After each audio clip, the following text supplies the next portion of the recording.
जय माखन के रखवारे हरे गोविंद हरे गोपाल हरे गोविंद हरे गोपाल हरे जय दीनन के रखवार हरे दीनन के रखवार हरे जब दया दृष्टि हो जाती है जब दया दृष्टि हो जाती है सूखी खेती हरियाती है सूखी खेती हरियाती जो देख रहे वो सपना है जो देख रहे वो सपना है सपने में कुछ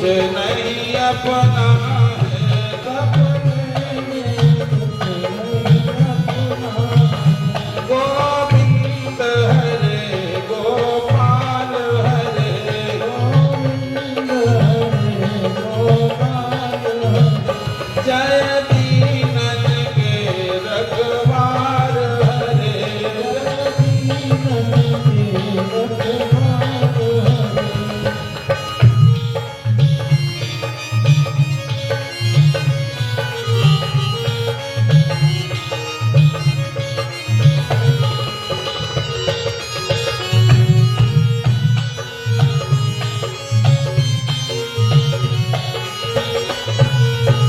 बोलो गोविंद भगवान की जय भगवान बाके बिहारी लाल जी की असीम अनुकंपा से ये भागवत जी की सुंदर कथा आप सभी लोगों ने कल रात्रिकालीन वेला में बहुत ही सुंदर आख्यान श्रवण किया था। वृत्तासुर का चरित्र बहुत सुंदर, देवासुर संग्राम, समुद्र मंथन, कई एक कथाओं को आप सभी लोगों ने सुंदर श्रवण किया था।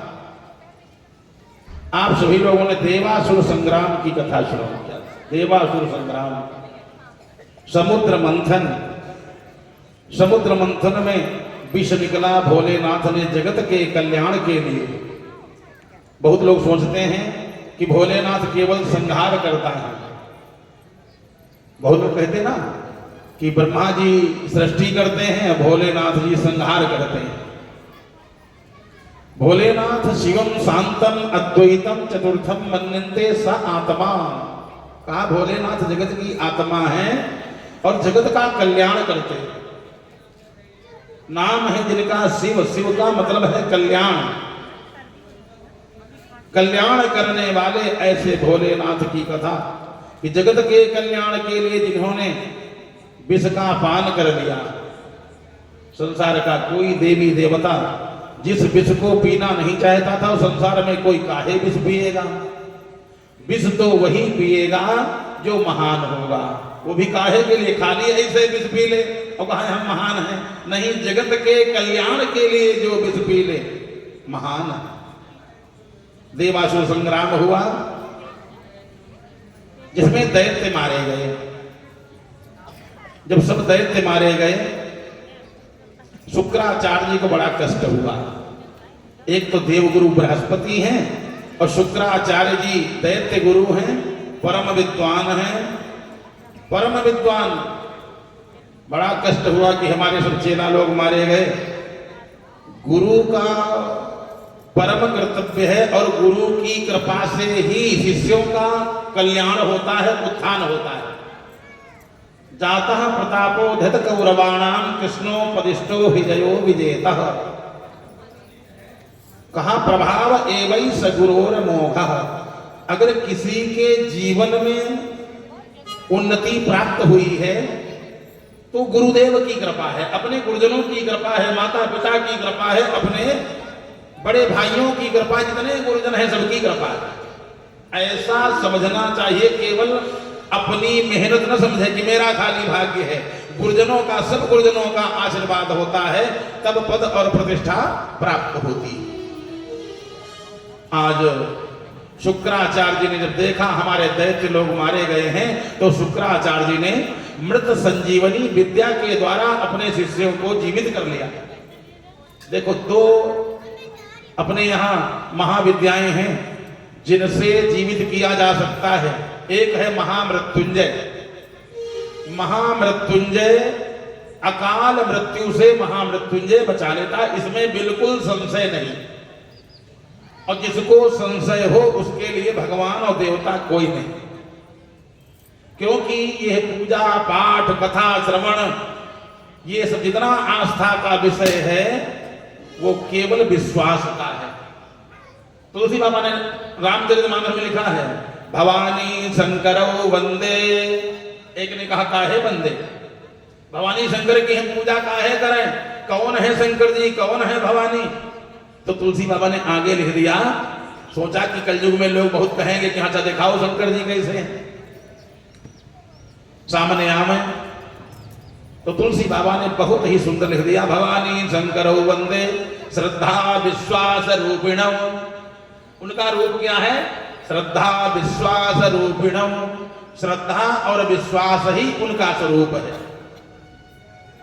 विश्वास है दैत्यों को गुरुदेव के ऊपर।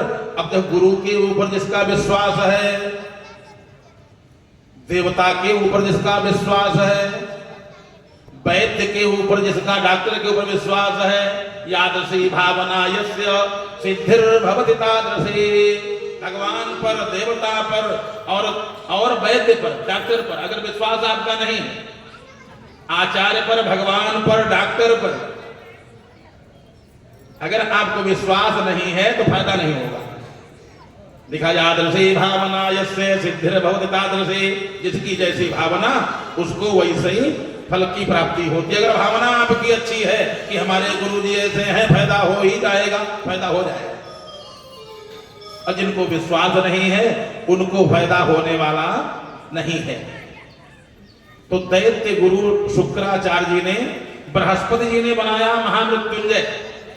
थोड़ा सा पहले सुन लें, उसके बाद कथा तो भी बहुत सुनाना है, सुनाते रहेंगे। बृहस्पति जी ने सुंदर महामृत्युंजय का निर्माण किया, जिससे अकाल मृत्यु को टाला जा सकता है। अगर किसी की अकाल मृत्यु है तो टाल सकते हो। इसमें मृत्यु को कोई टालने वाला है नहीं, क्योंकि मातुलो यस्य गोविंदः पिता यस्य धनंजयः सोऽपि कालवसंनीतः कालो हि दुरितक्रमः। मातुलो यस्य गोविंदः, जिसके मामा श्री कृष्ण, पिता जिसके अर्जुन, ऐसे अभिमन्यु को काल के गाल से कोई बचा नहीं पाया। तो काल के गाल से कोई बचा लेगा, असंभव है। बृहस्पति जी ने कहा जिसके ऊपर अकाल मृत्यु आने वाली हो, कोई दुर्घटना घटने वाली जिसके यहाँ हो, तो महामृत्युंजय हो जाए, फायदा हो जाएगा। लेकिन महामृत्युंजय हो भक्ति श्रद्धा पूर्वक योग्य आचार्यों के द्वारा महामृत्युंजय हो जाए, फायदा हो जाएगा। और जरा सी भी अशुद्धि हो गई कुछ फायदा नहीं होगा, और उल्टा हो जाता है। ये भी बात कान खोल करके सुन लो, जरा सी भी अशुद्धि हो गई उल्टा हो जाएगा। कारण क्या है भाई, जैसे मंत्र बोलोगे, मंत्र में अशुद्धि नहीं चलेगी, भक्ति में अशुद्धि चलेगी। भक्ति में आप चाहे राम राम कहो और चाहे मरा मरा कहो। भगत है कोई व्यक्ति, वाल्मीकि जी मरा मरा कह करके जो है भगवान को प्राप्त कर लिए, कल्याण हो गया, परम विद्वान हो गए, मरा मरा कहते रहे। लेकिन मंत्र में नहीं चलेगा, मंत्र एकदम शुद्ध होना चाहिए। मंत्र में जरा सी भी अशुद्धि हो गई, जैसे अभी समय चल रहा है शंकर जी का पूजा, शिव जी की कथा जैसे मैं बता रहा हूं, शंकर जी की इसमें पूजा चल रही, लोग खूब लाइक कर रहे हैं, लाखों में लाइक हैं। क्या शंकर जी का निर्माल्य पिलाया जा रहा है, शंकर जी की पूजा करवाते हैं, और जो चढ़ा हुआ निर्माल्य होता है, जल होता है, दूध होता है, वही पिला भी दे रहे हैं, खोपड़ी पर लगवाते हैं। नहीं करना चाहिए। कोई चाहे अंतरराष्ट्रीय वक्ता हो या कोई वक्ता हो करवा रहा है तो गलत कर रहा है। बहुत लोग कहते हैं वो कर रहे हैं, वो कर रहे हैं, किसी का नाम क्यों लिया जाए, लेकिन बड़े अंतरराष्ट्रीय वक्ता लोग ये सब कर रहे हैं। शंकर जी का निर्माल्य कभी भी मत पिए, न खोपड़ी पर लगा, हमें बस ऐसे प्रणाम कर लें, कौन जो चढ़ा हुआ जल इत्यादि है। एक बार की बात है, काशी नरेश राजा रुक्मांगद का बगीचा, सुंदर फूल। एक गंधर्व आया, उसने देखा बगीचा में सुंदर फूल हैं और सब फूल तोड़ लिए। ये काम की बात है, तब इसलिए मैं बता रहा हूं। फूल सब तोड़ लिए, गया कैलाश पर जाकर के शंकर जी के ऊपर सब चढ़ा दिए बढ़िया। इसने कहा बहुत सुंदर फूल हैं और ये फूल अब हम रोज ले लिया करेंगे। दूसरे दिन फिर आया, फिर सब फूल तोड़ लिए, बढ़िया बढ़िया फूल। रानी साहब आई, मालियों से कहा सब फूल कहां चले गए? माली बोले महारानी हम लोग ड्यूटी देते रहे, पता नहीं सब फूल कहां चले गए, तुम लोग बेच लेते होगे। राजा साहब से बताया, राजा साहब ने तलवार निकाला, कहा सबको जो है अभी मौत की घाट उतार दूंगा। हमारी महारानी बगीचा में गई और वहां फूल नहीं, तुम लोगों को इसीलिए मैंने रखा, वेतन में देता हूं। मालियों ने कहा सरकार आपको सजा देना है तो दे सकते हो, क्योंकि आप राजा हो, कर सकते हो, लेकिन महाराज मेरी कोई गलती नहीं है। फिर ये फूल कहां चले गए? महाराज आप कल देख लेना, पता नहीं कहां चले जाते हैं। राजा साहब स्वयं सुरक्षा में बैठे और दूसरे दिन फिर सब फूल, जैसे सब प्रातःकाल हुआ, फूल खिले और सब फूल एकदम से लापता। अब तो राजा साहब ने कहा मालियों की भी कोई गलती नहीं, अब क्या किया जाए?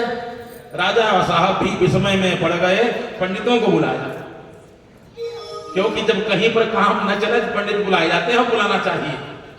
पंडित जी बुलाए गए, पंडित जी ये जो फूल ये कहां चले जाते हैं? पंडितों ने कहा हम पूजा पाठ करने वाले, हम फूल क्या जाने कहां चले गए फूल। तो नहीं, ये फूल जो है गए कहां? बोलो बाल कृष्ण भगवान की, वृंदावन विहारी लाल की नारायण जय जय। आशीर्वाद।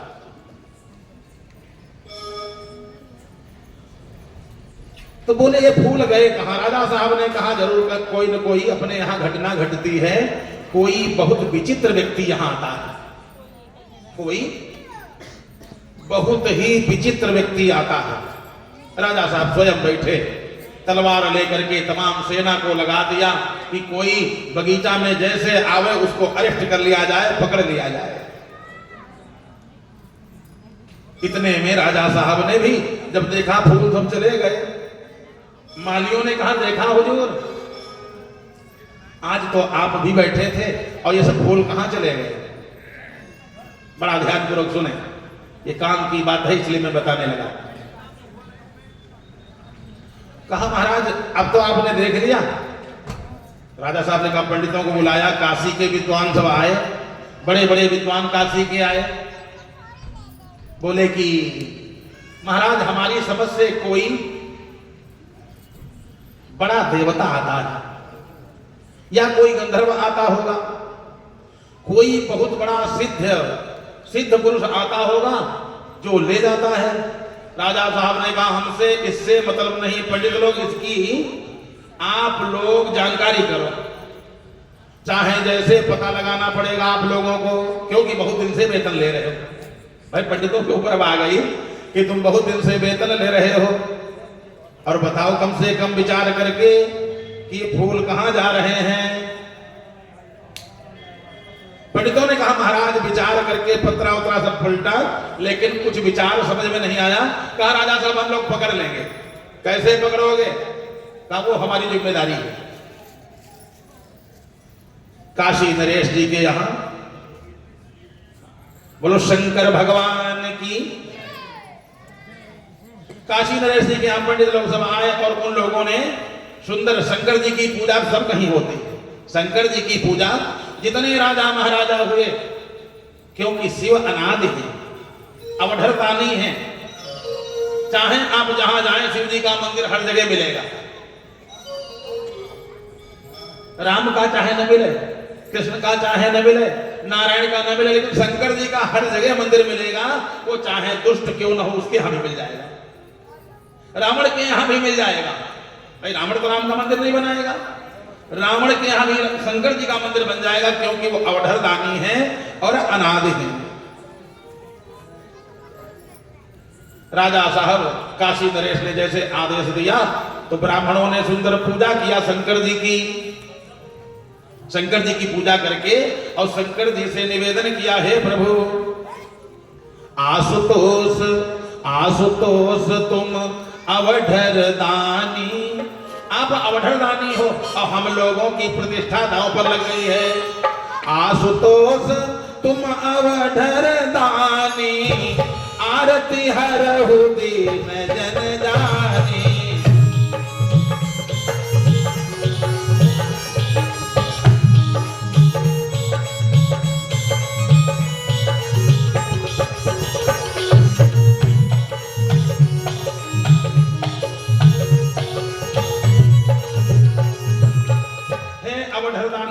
हम लोगों का दुख दूर करो, आशुतोष तुम अवधर दानी। महाराज वर्षों से पूजा करते चले आ रहे हैं, और अगर आज राजा साहब ने जो हम लोगों को यह विचार करने के लिए दिया है, अगर सिद्ध न कर पाए तो खोपड़ी काट ली जाएगी। अगर बदनामी भी हो गई तो खोपड़ी कटने से ज्यादा हो गया, मौत से ज्यादा हो जाएगा। तो महाराज मैं चाहता हूं किसी प्रकार से ये जो संशय बना हुआ है कि कौन फूल ले जाता है, महाराज ये संशय मिट जाए। जैसे कितना विचार किया, भोलेनाथ ने पंडितों के दिमाग में एक बात डाल दिया, ये जो निर्माल्य है पूरे बगीचा में छिड़कवा दो। भोलेनाथ ने कहा जो हमारा निर्माल्य है ये पूरे बगीचा में छिड़का दो। पंडितों ने पूरे बगीचा में चारों तरफ से छिड़का दिया। दूसरे दिन गंधर्व आया और सब फूल तोड़े। अब फूल तोड़ करके जैसे जाने लगा, एकदम से उसी निर्माल्य पर पैर पड़ गया। निर्माल्य पर जैसे पैर पड़ा, जैसे पैर पड़ा, बस पैर पड़ने से हुआ क्या, उसकी जो अदृश्य होने की विद्या थी, तमाम विद्या उसके पास थी, गंधर्व के पास, वो विद्या पूरी चली गई। पूरे उसके पुण्य चले गए, जितने जीवन में उसने पुण्य किया था सब चले गए। कारण वो निर्माल्य जो था पैर के नीचे पड़ गया। अब तो गट्ठर में बांधे फूल और खड़ा। लोगों ने कहा वो देखो चोर पकड़ा, वो देखो चोर, वो देखो चोर, और सब उसके पीछे पड़ गए और सब उसको भगाने लगे, पकड़ लो पकड़ लो। अब बेचारा भागने लगा, बड़ा भारी बगीचा, इधर भागे उधर भागे। शंकर जी, अब देखो दोनों शंकर जी के, राजा साहब भी शंकर जी के दास, पंडित लोग वो तो रोज पूजा करते ही थे, और ये भी शंकर जी का दास। अब ये चिल्लाने लगा, हे प्रभु किसी प्रकार से आज बचा लो। शंकर जी से विनय किया तो इसने 31 श्लोक लिखे, सुंदर 31 श्लोक बोलता रहा। महिम्ना पारंते परम विदिशो यद् सदृशी। महिम्न स्तोत्र, हर एक शंकर जी के मंदिर में महिम्न स्तोत्र जरूर बजता है। काशी में सायंकाल में महिम्न स्तोत्र जरूर बजता है, शिव महिम्न स्तोत्र, बढ़िया सुंदर। इसने पुष्पदंत ने इस स्तोत्र को बनाया। लास्ट में आखिरी वाला श्लोक, 31वां श्लोक उसने लिखा, तव तत्त्वं न जानामि कीदृशोऽसि महेश्वर, यादृशोऽसि महादेव, तादृशाय नमो नमः। हे शंकर जी आपको मैं नहीं जानता, आप जैसे हो उस रूप को प्रणाम है।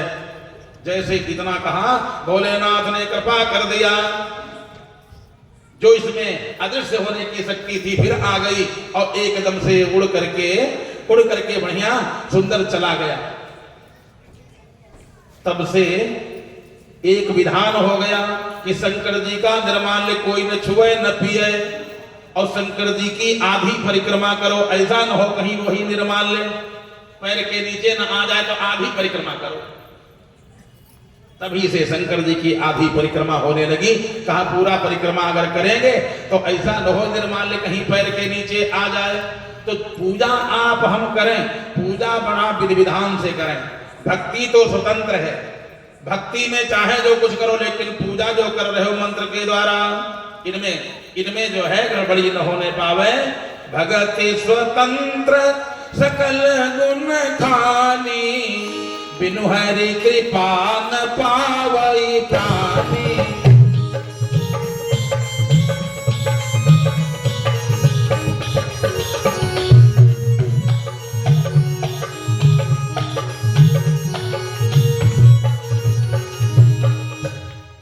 बिनु हरि कृपा न पावई पानी।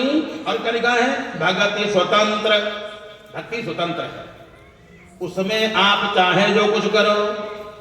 और मंत्र में जानते हो क्या लिखा है? अभी दुर्गा सप्तमी का पाठ है, मंत्र है उसमें लिखा है एवं मंत्रम न जानाति चंडी पाठन करोति यः आत्मानं चैव दातारं क्षीणं कुर्या न संशयः।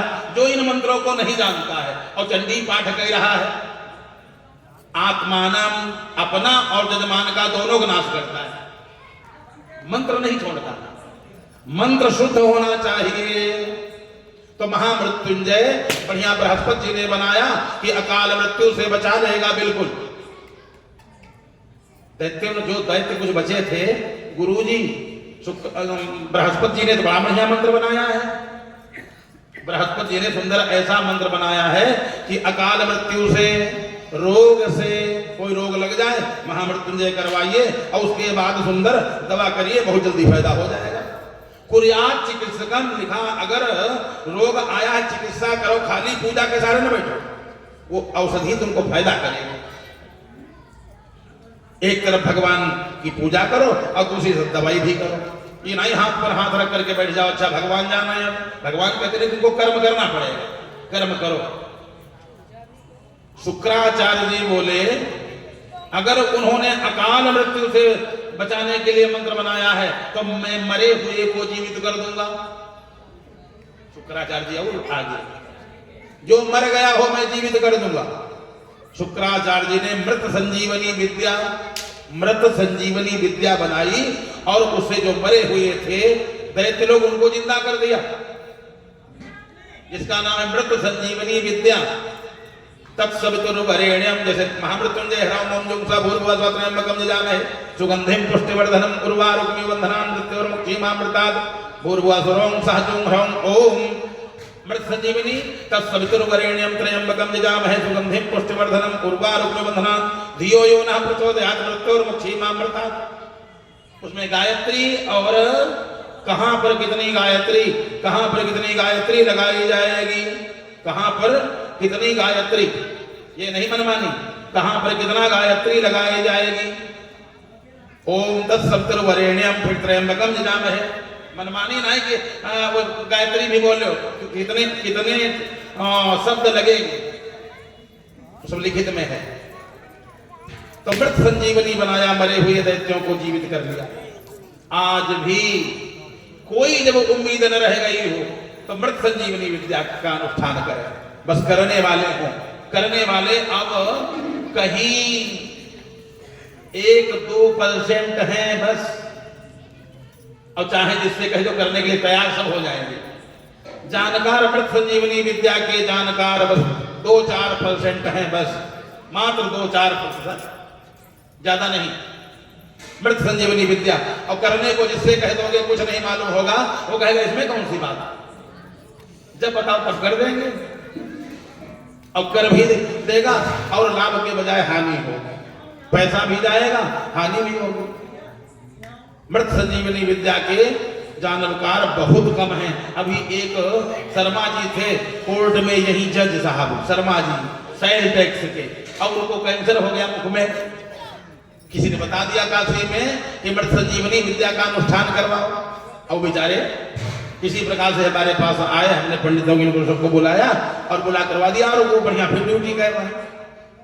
तो ईश्वर की कृपा हो जाए तो भगवान की कृपा है, भगवान की कृपा जिसके ऊपर हो जाए तो वो तो सब कुछ कर सकते हैं, क्योंकि भावी मेट सके अगर कोई है तो केवल भोलेनाथ है। जो तपु कराय कुमारी तुम्हारी, अभावी मेट सकहि त्रिपुरारी।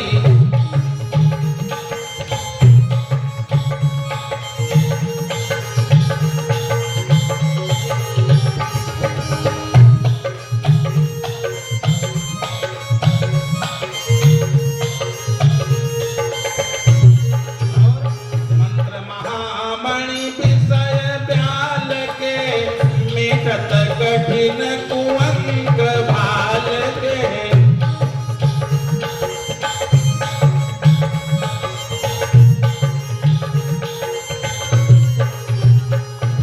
मंत्र महामणि विषय विषय ब्याल के, मेटत कठिन कुअंक भाल के। जो मस्तक में ब्रह्मा जी ने भी लिख दिया है, उसको अगर कोई मिटाने वाला है तो भोलेनाथ। ऐसा सुंदर बढ़िया अमृत संजीवनी विद्या तैयार किया शुक्राचार्य जी ने, दैत्यों को जीवित कर लिया। और उसके बाद बढ़िया से यज्ञ करवाया। कौन? जब सब जिंदा हो गए, बलि को बुलाया शुक्राचार्य ने, ये रथ ले लो, बढ़िया माला पहनाई, अपने चेला को माला पहनाई और कहा बेटा अब तुमको मैंने अतुलित बल दे दिया, अतुल बल, अब तुम युद्ध करो। बढ़िया यज्ञ हो गई। और जैसे यज्ञ संपन्न हुई, विश्वजित नामक यज्ञ, विश्वजित नामक यज्ञ किया महाराज बलि ने। यज्ञ का ऐसा प्रभाव है, भगवान जहां प्रसन्न हो गए, बढ़िया सुंदर यज्ञ संपन्न हुआ। यज्ञ वही विष्णु, यज्ञ वही श्रेष्ठतमम कर्म। यज्ञ ही भगवान विष्णु का स्वरूप अगर है तो क्या है? यज्ञ। यज्ञ जो है बढ़िया सुंदर यज्ञ हुई। नारायण ने आशीर्वाद दे दिया और दैत्यों को पुनः स्वर्ग पर विजय मिल गई, तीनों लोकों पर विजय प्राप्त हो गई। कहां? तीनों लोकों पर विजय प्राप्त हो गई। देवता सब परेशान हो गए। और उसके बाद अब क्या होगा? दिति माता मौज मनाने लगी। दिति माता जो दैत्यों की माता है, क्या पूछना, उनके बालकों ने सुंदर विजय प्राप्त कर लिया। तीनों लोकों पर विजय किसकी हो गई? महाराज बलि की। दैत्यों के राजा सभी कौन हो गए? महाराज बलि। स्वर्ग के राजा, तीनों लोग बलि के अधिकार में। अब बलि का काम क्या है? ये नहीं, दैत्य तो है लेकिन काम बहुत सुंदर है, देवताओं से बढ़कर चढ़ करके है। ये है कौन? मैंने बताया था, ये है प्रहलाद जी का पौत्र। महाराज बलि प्रहलाद जी के पौत्र हैं, विरोचन के पुत्र हैं, साधारण नहीं है। जैसे तीनों लोकों पर विजय प्राप्त हो गया तो करता रोज क्या है? बढ़िया सुंदर यज्ञशाला बनवाया। आजकल तो पद मिल जाए फिर तो पता नहीं क्या हो जाता है। वो तो अगर पद मिल गया तो इतना घमंड आ जाता है, कुछ कहने को नहीं। और धन्य है बलि महाराज जिसको घमंड नहीं आया। नहीं तो ऐसा कौन संसार में है? ऐसा संसार में कौन ऐसा है जो प्रभुता पाई जाहि मद नाही? महाराज बलि ने यज्ञशाला बनवाया। पंडितों, भृगुवंशी पंडितों को बुलाया और बढ़िया सुंदर आहुति होने लगी। नारायणाय स्वाहा, गोविंदाय स्वाहा, बढ़िया सुंदर आहुति पड़ रही। बाद में ढिढोरा पिटवा दिया पूरे लोगों में, गांव में खाली नहीं। कहा देखो मैं तीनों लोगों का राज्य मुझे मिला है। हमारी जितने लोग हैं, हमारी जितनी प्रजा है, जितने लोग हैं, कोई दुखी न रहे देवताओं को छोड़ करके। कहा देवताओं से कोई मतलब नहीं, ये तो सब हमारे विपक्षी हैं, लेकिन प्रजा से हमारा कोई द्वेष नहीं। जितनी प्रजा है तीनों लोगों में, किसी को किसी प्रकार का कोई दुख न होने पावे।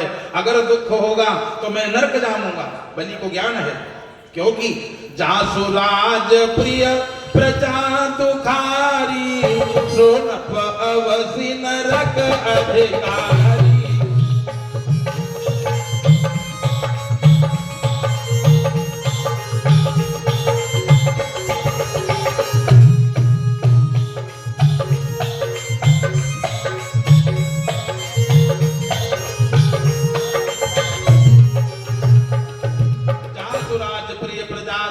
जिस राजा के राज्य में प्रजा दुखी हो नरक उसको प्राप्त होता है, लेकिन इसको नरक होने वाला नहीं है। ये राजा कैसा है? इसने कहा कोई प्रजा दुखी न रहे, जितनी प्रजा हमारी है सब आनंदित हो जाएं, जिनके यहाँ भोजन न हो, अन्न न हो, हमसे ले जाएं। अब बताओ, जो अन्न का दान करे, अन्न का दान कोई साधारण दान नहीं। कहा जिनके यहाँ भोजन न हो सब हमारे यहाँ से ले जाएं। बोलो बाल कृष्ण भगवान की। प्रजा में बढ़िया सुंदर अनाज बांटने लगा। जिसके यहाँ वस्त्र न हो ले जाए, जो हमारी प्रजा, जिसके पास पैसे न हो, सामग्री न हो और पुत्री विवाह के योग्य हो, कहा पुत्री विवाह के योग्य हो, पूरा खर्चा मैं दूंगा। बलि ने कहा पूरा खर्चा मेरा, बस खाली तुम वर प्रसन्न कर लो, बस जहां वर हो तय तुम करो। नहीं तुम यही कहोगे कि पता नहीं कहां इसने तय कर दिया, तो तय तुम करो, खर्चा हमारा। बताओ महादान है कि नहीं दान है? लोग कहते कन्यादान महादान, कन्यादान महादान नहीं, कन्यादान तो मजबूरी का दान है। पैदा हुई है, तुम्हारी मजबूरी है, करोगे नहीं तो जाओगे कहां? जो साहस किया जाए वो महादान है। जो बढ़िया हंस करके, तो हंस करके कहां अपनी तथा है 5 लाख, वो कह 15 लाख, चाहे जहां दो, तो मजबूरी का दान हो गया ना। कन्यादान वो है कन्या के विवाह में जो आप किसी दूसरे की कन्या में जो भी दे, ये महादान। अपनी में तो करना ही पड़ेगा। और दूसरे की, किसी दूसरे की गरीब की कन्या है, कोई उसमें खर्चा करने वाला नहीं, कोई सामग्री नहीं, आप थोड़ी व्यवस्था कर दो, महादान। थोड़ी सी व्यवस्था कर दो, उसमें फिर डायरी में देखो कि हमारे यहाँ क्या दे गया था, वो तो व्यवहार हो जाएगा, दान नहीं होता। दान उसको कहते हैं जो डायरी न देखी जाए, न बताया जाए, कर दिया जाए, उसका लिख गए और दान कर दिया, इसको दान कहते हैं। और जो लिखवा करके आया जाए कि हमारे यहाँ पर है, लिखवाने मतलब हमारे यहाँ हो, तुम भी देना करके। अब एक गरीब कोई 100 रुपया दे गया विवाह में, और 10 साल के बाद उसकी बिटिया का विवाह पड़ा, और तुम भी डायरी पलटा और 100 रुपया दे आए, इससे अच्छा वो डाकखाने में जमा किए होते। डाकखाने में जमा करता तो कम से कम 10 साल के बाद दुगुना तो हो ही जाता, 200 हो गए होते, और तुम 10 साल के बाद 100 वापस कर आए और कहा आज अब की बार हमने बड़ा दान किया, बहुत निमंत्रण आए थे। ये दान नहीं है, ये व्यवहार है। अगर किसी गरीब की कन्या हो और उसके यहाँ कोई व्यवस्था न हो, आप करने जाकर के ये महादान हो गया। बलि महाराज सुंदर बढ़िया दान करता है, गरीबों की कन्याओं को, विप्र कन्याओं को बढ़िया सुंदर दान करता है। बताओ वो कैसे राज्य, उसका राज्य कैसे जाएगा? राज्य तो उनका जाता है जो बढ़िया से काम नहीं करते, उनका राज्य छिनता है भाई। राज्य तो उनका छिनेगा जो बढ़िया काम नहीं करते हैं। और बलि महाराज का राज्य छिना नहीं, तीनों लोगों पर विजय है, तीनों लोगों में बढ़िया ध्वजा फहरा रहे हैं, सुंदर आनंदित है, बहुत बढ़िया से पूजा पाठ चलता है, रोज बढ़िया से प्रतिदिन आहुतियां पड़ रही हैं, ब्राह्मणों की बढ़िया सुंदर पूजा करता है, ब्राह्मणों के चरण धोता है। धन्य ऐसा दैत्य बढ़िया सुंदर कर्म करता हुआ काफी समय बीत गया। अदिति माता ने कश्यप जी को प्रसन्न किया। कश्यप जी ने एक व्रत बताया, कश्यप जी ने एक व्रत बताया जिसका नाम है पयो व्रत। कथा सुने बढ़िया से, जिसका नाम है पयो व्रत। जिसके पुत्र न हो, जिसके पुत्र न हो या पुत्र होते हो समाप्त हो जाते हो, अथवा एक संतान हो करके और दोबारा संतान न हुई हो, संतान समाप्त, संतान रोगी हो, संतान समाप्त हो जाती हो, तो ऐसे व्यक्तियों के लिए, ऐसी माताओं के लिए सुंदर एक व्रत है जिसका नाम पयो व्रत। ये 12 दिन का व्रत होता है। फागुन के महीना में, फागुन महीना में शुक्ल पक्ष में परेवा से द्वादशी तक बढ़िया स्वस्ति वाचन, जो अभी देखो गोपाल जी ने स्वस्ति वाचन बोला था, स्वस्ति न इंद्रो वृद्धश्रवाः, रोज बढ़िया स्वस्ति वाचन करें। 12 दिन तक केवल गाय का दूध पी करके रहें। गाय कौन? देसी गाय, देसी गाय का दूध पिए, पति पत्नी दोनों। और बढ़िया सुंदर संतान गोपाल, देवकी सुत गोविंद वासुदेव जगतपते, देहि मे तनयम कृष्ण त्वामहं शरणं गतः मंत्र करें और बढ़िया भगवान का पूजन करें। 12वें दिन सुंदर हवन करें। निश्चित रूप से संतान की प्राप्ति होगी, पुत्र होगा निश्चित रूप से। उसमें किंतु परंतु लेकिन बट कुछ लगेगा ही नहीं। मैं तो कह देता हूं कि निश्चित रूप से फिर काम बनेगा ही। उसमें कोई जैसे हम जैसे विदेश से आवे और बता के चले जाएं, तो विदेश में तो हम है नहीं। बहुत लोग जब विदेश गए बता के चले गए, बाद तो कुछ भी नहीं सकते। आचार्य जी आपने बताया था, वो लाभ क्यों नहीं हुआ? मैं तो कहता हूं निश्चित रूप से लाभ होगा। और यहां कम से कम नहीं तो 25% 30% हमको जानते ही हैं।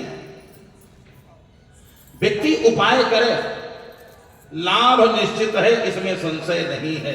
ये पयोव्रत कोई भी करे, बहुत सुंदर व्रत है, विश्वास मान करके करे, निश्चित रूप से वर्ष के भीतर उसको संतान और वो भी पुत्र की प्राप्ति हो।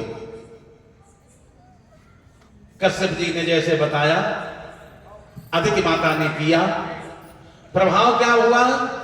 साक्षात परमात्मा का अवतार हो गया। अदिति माता के यहां सुंदर साक्षात पर ब्रह्म परमात्मा का अवतार हो गया। कौन अब की बार आ गए अदिति माता के यहां?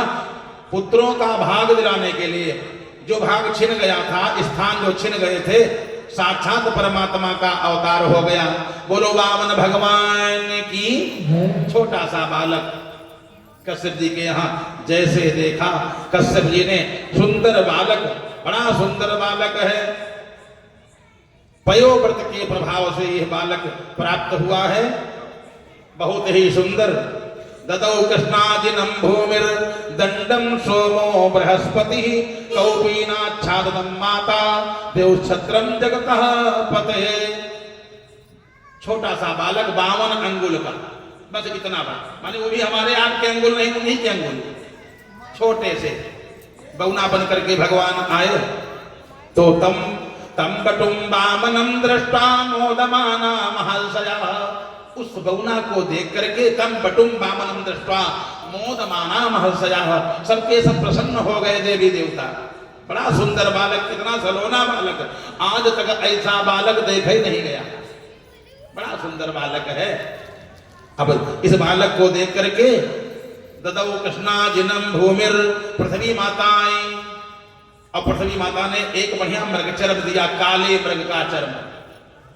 पार्वती मैया आई, पार्वती मैया ने सुंदर लंगोटी बांधी। बृहस्पति जी आए, बढ़िया पलाश का दंड दिया। वरुण आए, छत्र दिया, वरुण जी ने छत्र दिया। उमा पार्वती जी ने सुंदर भिक्षा दिया।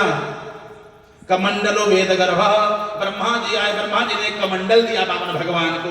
कमंडल वेद गर्भ कुशांतर से हो बट हो, और बढ़िया कुश की चटाई और एक कुश की मुट्ठी बनाई जाती है, मोटक बढ़िया सुंदर, वो जो है एक मुट्ठी कुश बांध करके, जिसके पास हो वो कुश बड़े पवित्र होते हैं ना, वहां दैत्य नहीं आ सकते, वहां प्रेत नहीं आ सकते, बढ़िया सुंदर दे दिया। इस प्रकार अक्षमाला महाराज, बढ़िया सुंदर, बड़ा बढ़िया सुंदर एक माला, कमलाक्ष बढ़िया सुंदर माला पहनाई गई। अब क्या पूछना, लंगोटी, भिक्षा पात्र, छत्र, मृगचर्म, कमंडल, सब बढ़िया प्राप्त हो गया। वामन भगवान जैसे सब कुछ प्राप्त हो गया। अब बस वहां कश्यप जी महाराज के यहां से निकल पड़े। लोग समझ नहीं पा रहे हैं, इतना छोटा बालक कहां जा रहा है और क्या करना चाहता है। भगवान वहां से निकले और निकल करके कहां जा रहे हैं, जहां पर बलि रोज यज्ञ करता है, मुंह मांगी दक्षिणा देता है। कोई आ जाए, ब्राह्मण आ जाए, महाराज ये चाहिए, ले जाओ। अतिदानात बलिर्बद्धा, अतिदानात, दान की अति कर दिया बलि ने, लेकिन दान का प्रभाव ऐसा रहा उसके यहां कुछ कमी पड़वे न करे। इधर दान करे, उधर नारायण और पूर्ति कर दे, दान का प्रभाव है। दानी व्यक्ति कभी, दानी के यहां कुछ कम थोड़ी न पड़ता है। अतिदानात, अति कर दिया, जबकि अति नहीं करना चाहिए, लेकिन इसने अति कर दिया। शुक्राचार्य जी बढ़िया बैठे हैं कहां, यज्ञशाला में। शुक्राचार्य जी को मालूम हो गया कि भगवान का अवतार हो गया है। अपने चेला को बुला कर, इधर आओ। क्या हुआ? देखो जो आ रहा है, कौन आ रहा है? कल एक आ रहा है, कौना है, छोटा है, और जब वो आ जाए तो उसके चक्कर में मत फंसना। क्यों? गुरुजी का मतलब क्या है? अरे कहा तुम समझते नहीं हो, वो आ रहा बड़ा मायावी है, उसी ने तुम्हारे दादा परदादाओं को मारा है, हिरण्याक्ष, हिरण्याकश्यप इत्यादि को उसी ने मारा है। अब की बार बौना बन करके आ रहा है। जो पहले नरसिंह बना, जो बाराह बना, अब की बार बौना बन करके आ रहा है। जो नाचने वाली स्त्री बना था, तुम्हारे पितरों को जिसने सुरापान करा दिया, अमृत नहीं दिया, कहीं नाचने वाली बन जाता है, कहीं कछुआ बन जाता है, और वो कहीं बाराह बन जाता है। अब की बार बौना बन करके आ रहा, उसके चक्कर मत फंसना। कुछ मांगे, अगर आपको देना है तो दे देना, लेकिन अपनी नाप से दे देना। जैसे कहा हमारा कमंडल भरो, कमंडल भरने की कोई जरूरत नहीं, तुमको जो देना है वो दे दो। जैसे कोई आ जाए दरवाजे पर, हमारा कमंडल भर दो, अब पता नहीं उसके कमंडल में कौन जादू हो, कितना भर जाए भाई। महाराज कमंडल नहीं बनेंगे, हमको 100 देना, 200 देना, 500 देना, अनाज देना तो इतना, हम 5 किलो देना, 50 किलो देना। अब कमंडल में तुम्हारे पता नहीं कितना हुआ। बनी ने कहा है वो कौन? कहा वो साक्षात नारायण है। कहा गुरुदेव फिर आप शांत हो जाओ। अगर हमारे दरवाजे पर नारायण मांगने आ रहे हैं, धन्य भाग हमारा जो भगवान हमारे यहां मांगने के लिए आ रहे हैं, है तो सब भगवान का। जितना जो कुछ दिखाई दे रहा है ये सब भगवान का है। हमने तो खाली अपना मान लिया, हमने अपना मान लिया है, हमारा नहीं। और ये संसार में बड़ी बड़ा ज्ञानी महाराज, इस संसार में जिसको जिसको अपना माना, रोना तो उसी के लिए पड़ता है। यही तो भगवान की माया विचित्र है। हम ये हमारा है नहीं, और जिसको हमने अपना मान लिया बस वहीं पर दिक्कत है। अपना है नहीं, खाली कब्जा किए बैठे, अपना है नहीं। और जब छूटेगा तभी तो दुख होता है। जैसे अपना जिसको मान लिया, संयोग हुआ, बड़ा आनंद आया, वियोग हुआ, उससे ज्यादा लाख गुना ज्यादा दुख हो गया। अगर अपना न मानते, बताओ संसार में जिसको जिसको अपना माना, दुख दिया कि नहीं दिया? अभी कोई कहा बाजार में आग लग गई, तुम लग गए हो, चुपे बैठो। नहीं वहां करोड़ों की संपत्ति जल गई। अरे जल गई होगी, क्या करने को? कहते नहीं और कोई बात नहीं, तुम्हारा लड़का गया था और 2 किलो आलू उसने खरीदा नई वाली, झोला वह गिर गया आग में, और झोला उसका भी जल गया, आलू जल गई। हाय हमारी 2 किलो आलू जल गई। करोड़ों की संपत्ति जली, उससे कोई मतलब नहीं, और 2 किलो आलू अपनी जली, हाय हमारी जली गई। यानी जिसको जिसको इस संसार में अपना माना, जब अपना है नहीं, जो देख रहे सब सपना है, और सपने में कुछ नहीं, अपना है। तो जिसको जिसको अपना माना उसने धोखा दिया, उसी ने रुलाया। और जिसको अपना नहीं माना, पता नहीं कितने लोग जा रहे होंगे, कोई कष्ट नहीं। और जहां जरा सा भी अपना मान लिया, बस वहीं पर कष्ट शुरू हो गया। यानी संसार का कुछ भी अपना नहीं है केवल एक अपना। अब उसको अपना हम समझते नहीं हैं। कौन? उमा कहूं मैं अनुभव अपना, और सत हरि भजन जगत सब सपना।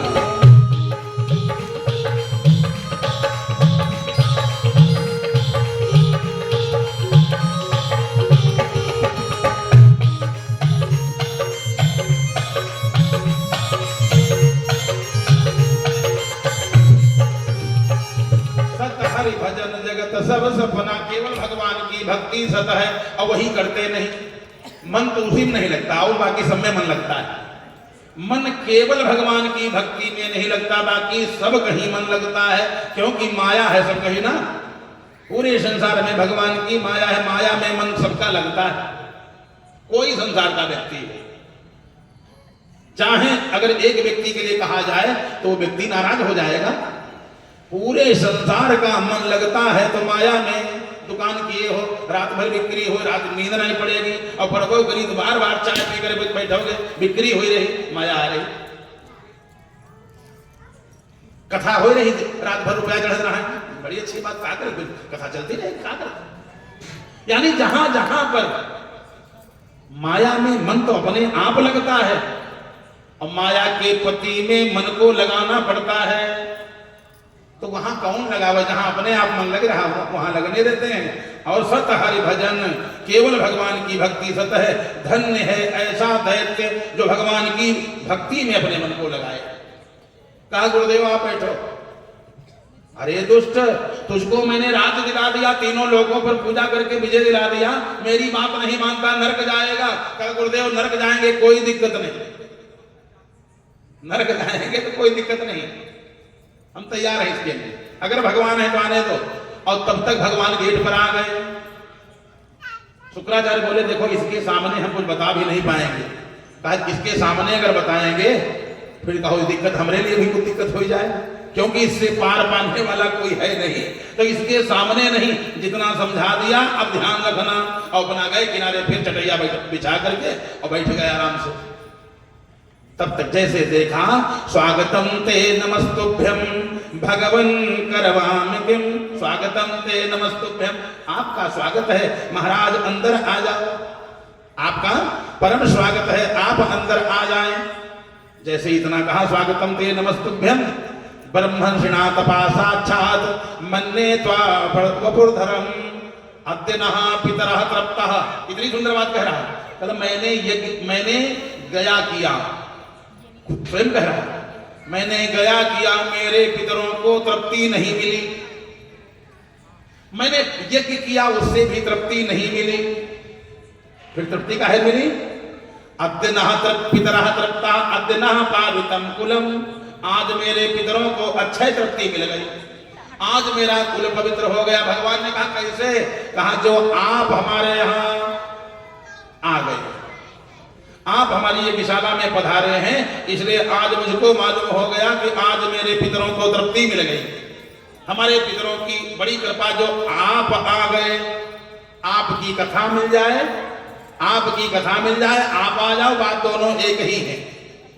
आप आ गए, अब तो आप साक्षात आ गए, मेरे पितरों को तृप्ति मिल गई। अंदर बुला लिया, बढ़िया आसन दिया, बैठाया, चरणोदक लिया, माला पहनाई। उसके बाद का महाराज आपका इधर आगमन कैसे हुआ? और शुक्राचार्य जी दांत पीसे, देखो दुष्ट का बना रहे, आपका इधर आगमन हुआ, आप जो चाहें तो अब ले लें, क्योंकि आपको भी देर हो रही होगी और हम भी पूजा पाठ करेंगे, हम भी पूजा पाठ करेंगे। और आज इन पंडितों ने बड़ी सुंदर पूजा करवाई, आज की तिथि बहुत बढ़िया है, आज का दिन बहुत बढ़िया है। मतलब क्या है?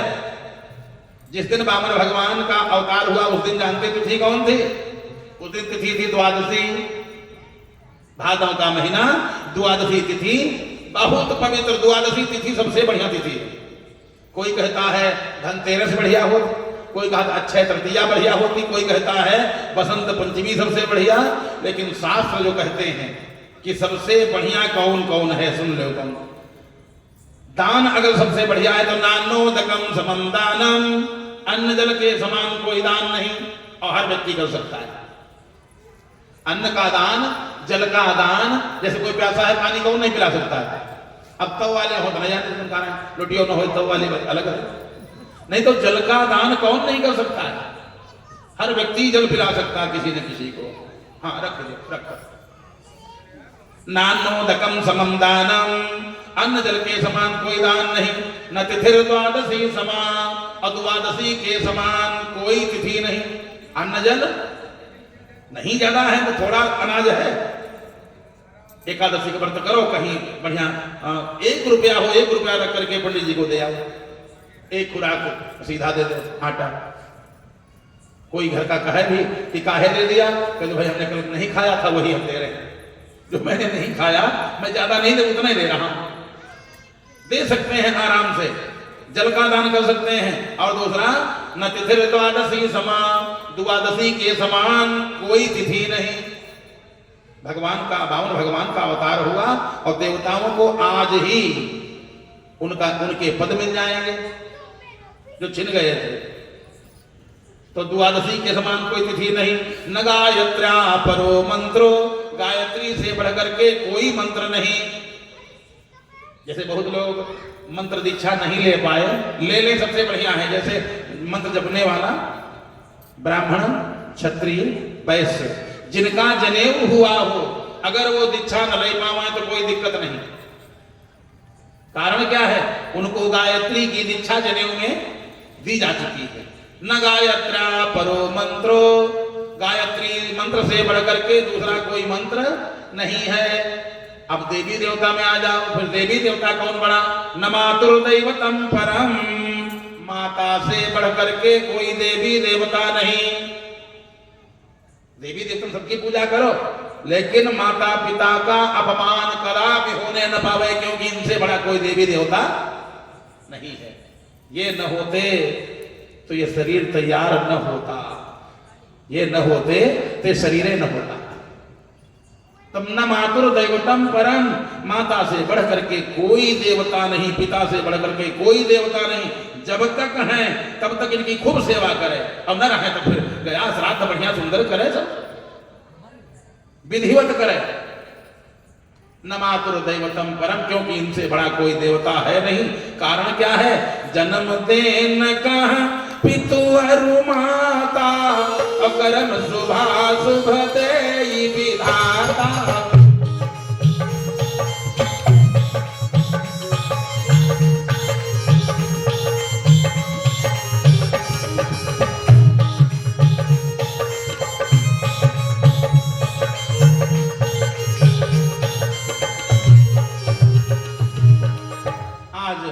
द्वादशी के दिन बढ़िया सुंदर कहा, अद्य नः पितरा तृप्ता, अद्य नः पावित्रं कुलम, आज मेरा कुल पवित्र हो गया।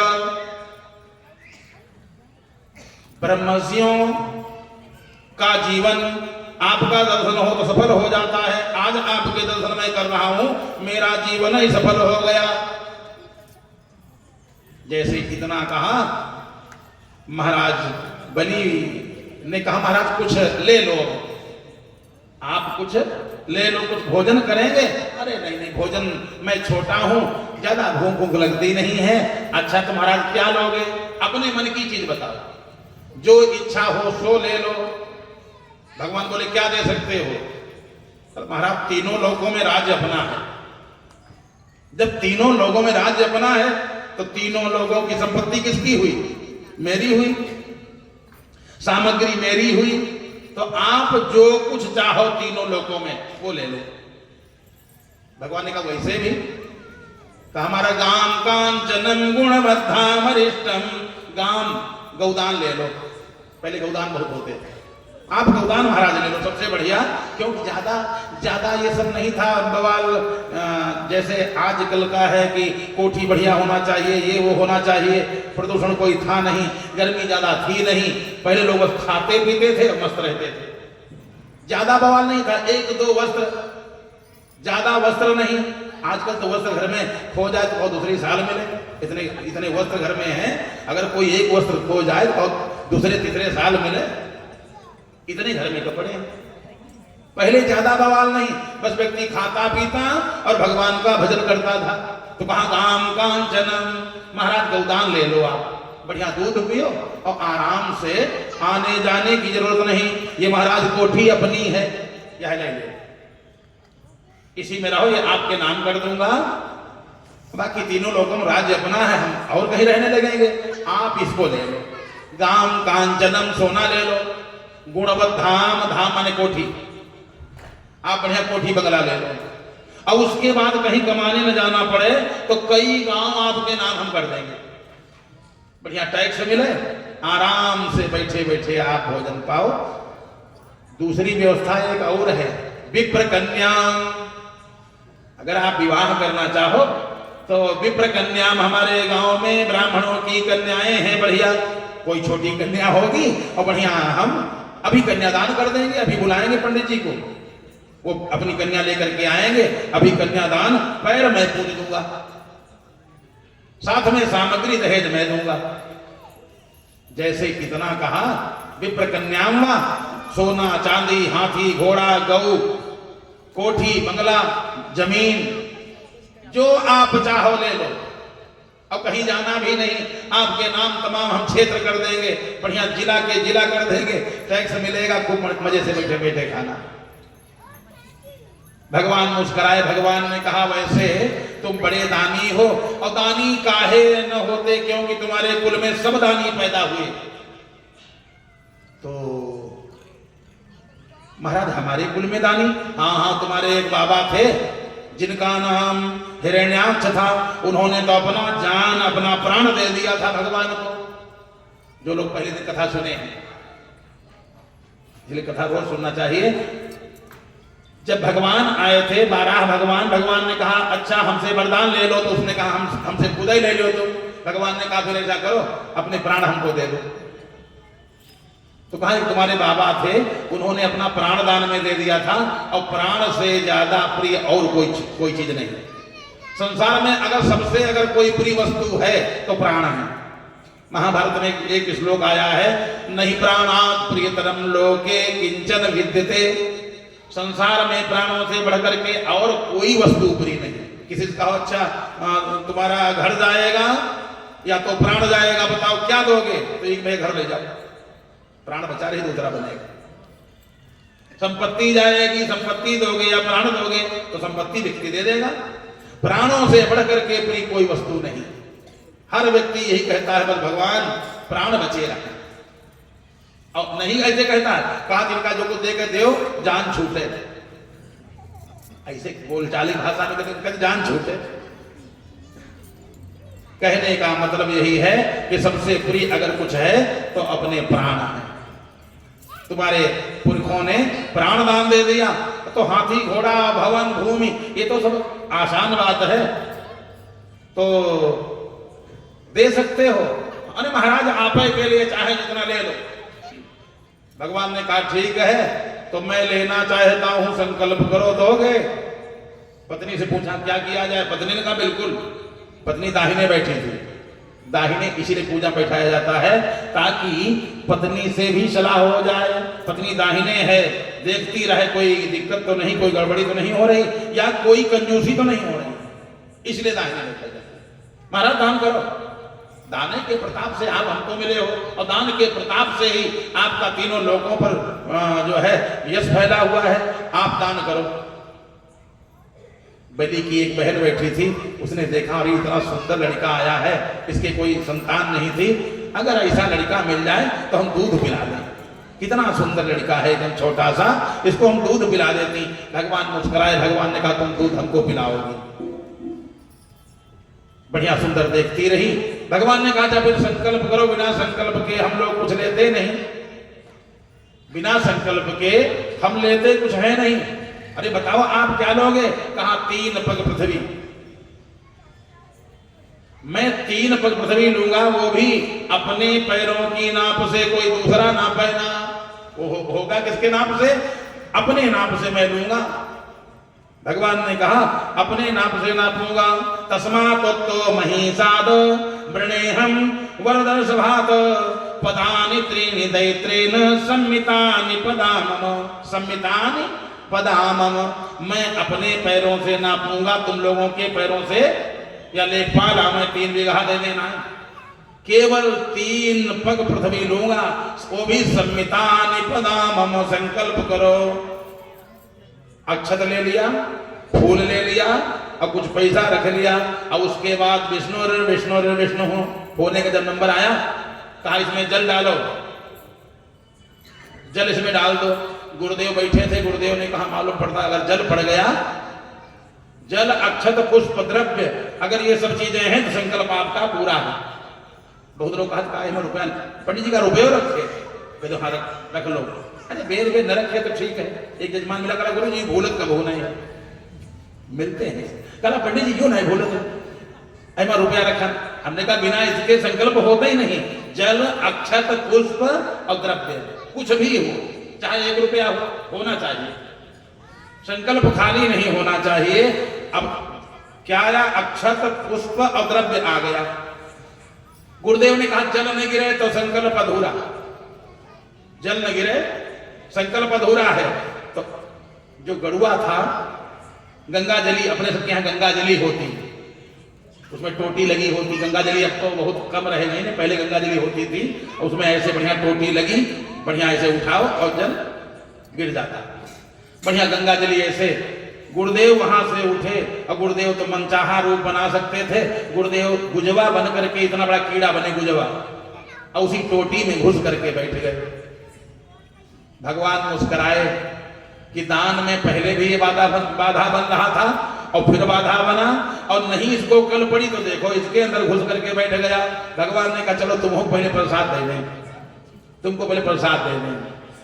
बस कुछ आए थे, कुछ जहां पर पूजा पाठ यज्ञ होता वहां कुछ आते हैं पवित्र इत्यादि बनाने के लिए। एक मुट्ठा कुछ आए थे, उसमें एक दर्भ, दर्भ माने डाब, सूजा जैसा, भगवान ने इसे उठाया, भक्तराज इसमें देखो कुछ फंस गया है। तो चेला से गुरु की आंख फोड़वा दिया, कहा तनी देखो इसमें, बस ऐसे ऐसे 2-4 बार जैसे टोटी में डाला, वही डाब हो, आंख फूट गई। अब तो गुरु जी को बड़ी वेदना हुई, दर्द हुई। गुरु जी निकल करके भाग के बैठे, जा करके आंख एक दाबे, काला जब मरने है तो मरो बेकार में। अब गुरु जी ऐसे दुष्ट, क्योंकि दुष्टाचार्य हैं, दुष्टों के आचार्य, नाम ही दुष्टाचार्य शुक्राचार्य, देने वाला कोई लेने वाला कोई, आंख की जरिया भरा बैठा, जिससे कोई मतलब नहीं। दुष्टों का काम भी यही होता है, जो दान में बाधक बने, जो दान में बाधक बने वो दुष्ट है, और जो दूसरे को दुख दे वो भी दुष्ट ही है। तुलसी बाबा ने दुष्ट की बहुत बढ़िया परिभाषा लिखा है उसमें रामचरितमानस में। अब उपाध लिया जानते हो किसकी? सन के लिए। सन जानते होंगे क्योंकि यहां भी लोग खेती किए हैं। सन जो बोया जाता है, सन जिसकी रस्सी बनाई जाती है।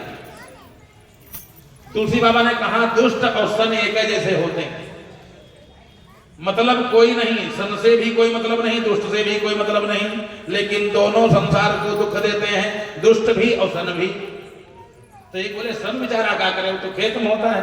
कहने सुन तो लो पहले, जैसे कोई फसल बो और सन सबके ऊपर होगा, कोई फसल बो दोगे, सन का पेड़ सबके ऊपर होगा, बड़ा खुश रहता है, पानी मिले तब न पानी मिले तब।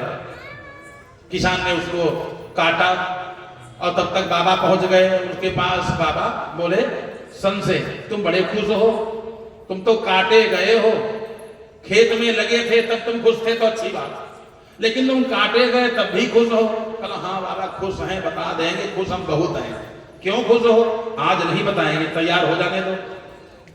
बाबा ने कहा कब तैयार हो गए? कल बस महीना 15 दिन में। किसान ने तालाब में गाड़ दिया, सन सड़ गया, फटक करके उसे धोया, फिर उसकी खाल निकाल लिया। बाबा फिर आए, बताए तुम अब भी खुश हो? कहा बाबा अभी नहीं, 10-5 दिन के बाद आना, फिर हम बताएंगे। बाबा माने नहीं। उस सन ये जो है इसकी खाल निकाल दी गई, और जो उसकी हड्डी थी किसान ने ताप लिया,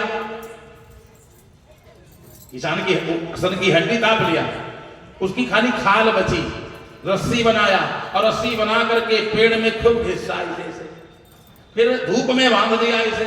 जब धूप में बांध दिया, बाबा आए, बताओ तुम अब भी खुश हो? काहे खुश हो? कल बाबा आज बता देंगे। बताओ खुश काहे हो? कल बाबा चाहे कोई जितना बिगड़ैल हो बाधा हमें जाइए, हम एक बुद्ध के खुश हैं।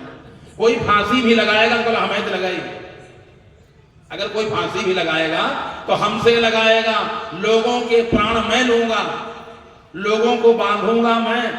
बाबा के तुम बांधे के लिए इतना तुमने अपनी खाल तक निकलवा दिया।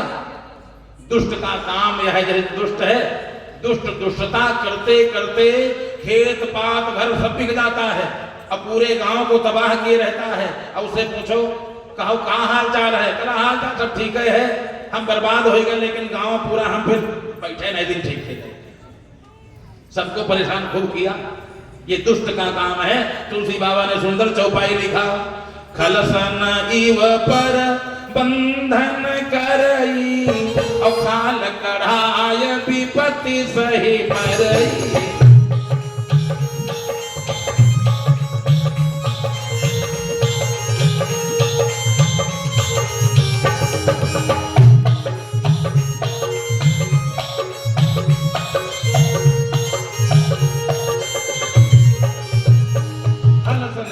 बंधन करई, खाल कढ़ाय विपत्ति सही मरई। दुष्ट अपनी खाल तक निकलवा लेता है, काहे के लिए? दूसरे को दुख देने के लिए। आंख फूट गई, देने वाला कोई लेने वाला कोई। गुरुजी ने अपनी आंख फोड़वा लिया, अब बैठ गए जाकर के। इधर संकल्प हो गया, पदानि तीन दैत्रेण संहितानि पदा मम।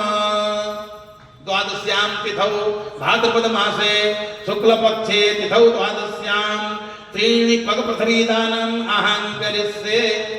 संकल्प हो गया, 3 पग पृथ्वी दानम अहं करिष्ये। कहाँ नाप ले? दैत्य बोला महाराज चाहे कोठी में नाप लो, और चाहे दरवाजे पर, चाहे आप यज्ञशाला में, और चाहे हजरतगंज चौराहे में नापो, सब अपने है। जहां चाहो वहां नापो, आप सब चौराहे में नापा चाहो तो वहां नाप लो। जब तीनों पृथ्वी है तो चाहे जहां नाप लो। भगवान ने कहा राज तुम्हारा कहां तक? अब तीनों लोगों में। कहा फिर यज्ञशाला के बाहर निकलो भाई। यज्ञशाला के बाहर जैसे निकले, अब वही जो बगुना था एकदम से भारी होने लगा, आकाश को छूने लगा। सहस्र सी रेखा पुरुखा सहस्राक्ष सहस्रपात, सहस्र सी रेखा, हजारों सिर हो गए, आकाश को चूमने लगे। लोगों ने देखा अरे इतना भारी बगुना, ये तो इतना बड़ा रहा है, तो इतना भारी हो गया। वो कहना ही है भवा रहा है। एक मिश्रा जी हैं प्रॉपर्टी डीलर, हमसे पूछे गुरु जी हमारे तो गांव बगुना भारी ना हो। तो हमने कहा तुम्हारे गांव में यज्ञ हुआ था, बलि महाराज ने यज्ञ किया था, आया था बगुना और हो गया भारी, गांव का नाम पड़ गया बगुना भारी। बगुना भारी एकदम से एकदम आकाश को चूमने लगे भगवान। एक पैर दुई पैर पूरी जमीन नप गई। तीनों लोग नप गए दो में। तीनों लोग जब नप गए, शुक्राचार्य बोले अरे दुष्ट, तुझको मैंने बताया समझाया बहुत, तू माना नहीं, अब तुम भोगो। अब दे पाओगे तीसरा चरण कहां रखवाओगे? जो संकल्प करता है, जो संकल्प करता मैं इतना दूंगा किसी को, और संकल्प करके नहीं देता नरक जाता है। तूने सब दे भी दिया और नरक भी जाएगा, यानी प्रॉपर्टी भी गई और नरक भी मिलेगा। अच्छा दान कर दे, उसके बाद दान का फल मिल जाता तो ठीक है, और दान करके नरक मिले, ऐसा दान भी बेकार। तो मेरी बात नहीं माना।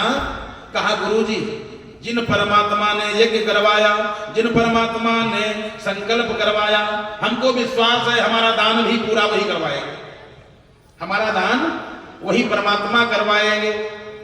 भगवान से पूछा महाराज क्या क्या आपका हो गया? भगवान बोले अब तुम्हारा पूरा परिवार मेरा हो गया। भगवान ने बोला जितनी संपत्ति तुम्हारी सब मेरी हो चुकी, तुम्हारा परिवार मेरा हो चुका है। कहा प्रभु अभी ये शरीर बाकी है। लेट गया महाराज, अब इसको नाप लो, जाओ आप हो जाए। तीसरा पैर रख दिया कहां? बलि के ऊपर। बलि ने माथे से चरण लगाया। धन्य भाग बलि महाराज का कि जिन चरणों की रज महात्मा लोग तरसते हैं, आज वही चरण मिल गया, बढ़िया सुंदर माथे से लगाया। धन्य भाग उस बलि महाराज की। भगवान ने कहा चलो दान पूरा हो गया, अब तुम भी हमारे हो चुके हो। वाह प्रभु, मैं आपका हो गया।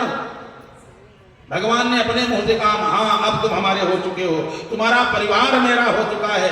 बहुत कथा में जाओ और ताली बजती हम राम जी के, राम जी हमारे हैं, खूब ताली बजती हैं। राम जी ने कब कहा तुम हमारे हो? केवल बलि से कहा तुम हमारे हो। केवल एक ऐसा दानी जिस बलि से कहा तुम्हारा परिवार भी हमारा हो चुका है, तुम भी हमारे हो चुके हो। बताओ अब क्या चाहते हो? बताओ क्या चाहते हो? तुमने दान किया है, तुमने दान किया है, बताओ तो सही तुम चाहते क्या हो? बलि ने पत्नी से पूछा बताओ क्या इनसे मांगा जाए? बलि ने अपनी पत्नी से पूछा बताओ ये तो जगदीश्वर हैं, परमात्मा हैं, भगवान हैं, इनसे मांगा क्या जाए? पत्नी ने कहा भूल मत करना। पत्नी ने कहा भूल मत करना। क्या? कहा भूल मत करना, इनसे मांगना नहीं। बलि ने कहा क्यों? कहा फिर तो दोनों लोग एक ही जैसे हो जाओगे। नारायण बोलो वृंदावन बिहारी लाल की, बामन भगवान की।